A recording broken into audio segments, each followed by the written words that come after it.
And joining us now is Mychael Schnell, congressional reporter with our partners, The Hill. Mychael, always wonderful to see you. So just this morning, South Carolina Senator Tim Scott filed to run for president, and former New Jersey Governor Chris Christie also said he plans to announce his run soon. So do you think former President Trump has a significant advantage in this field that is growing more and more crowded now?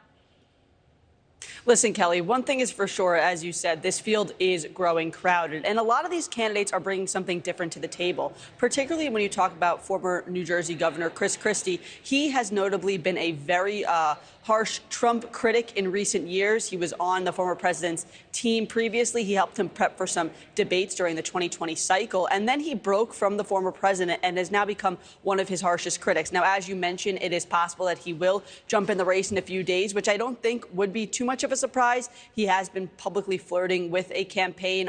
The non-scientific signs of a potential presidential campaign are being a frequent face on Sunday political talk shows and writing a book, two areas that former Governor Chris Christie has fulfilled. And listen, he thinks that he is the Trump alternative candidate who can ultimately beat Trump and then take on the Democratic nominee. Whether or not that's possible, we'll have to see. But recent polls have shown that Republican voters are standing by former President Trump. He is the front runner in a number of these polls, not even slightly, but by double digits. So we'll just have to see if anything changes if Christie actually gets into the race. All right. And Mychael, as you know, DeSantis has largely ignored Trump's attacks. This is the first time he's directly addressed him.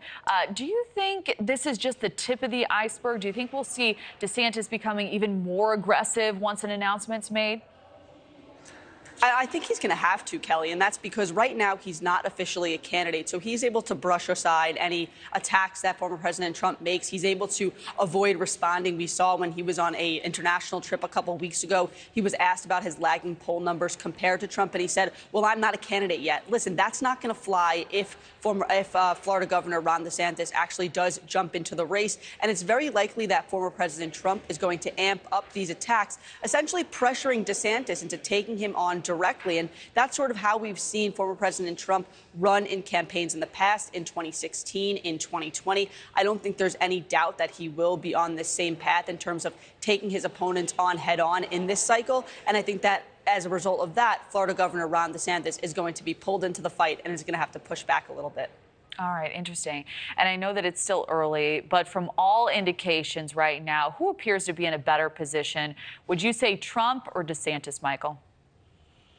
Well, listen, if you're just looking at a purely poll perspective, that's former President Trump. There's no question. In all these surveys that we've seen, the former president is leading. DeSantis is typically the person who's right behind him, but it's a very large gap, right? And a lot of times double digits. And that's because former President Trump, he has this relationship with Republican voters. It appears that Republican voters, at least right now, are standing by him. But I think that may come with a caveat. Obviously, DeSantis is not in the race yet. If he jumps in, starts putting out some of his policy proposals, starts to talk like a candidate a little bit more and show his vision for what America would be with President DeSantis, we could see things change. But if we're just taking a litmus test where we are right now, taking stock of where we are right now, former President Trump is the front runner for the Republican nomination.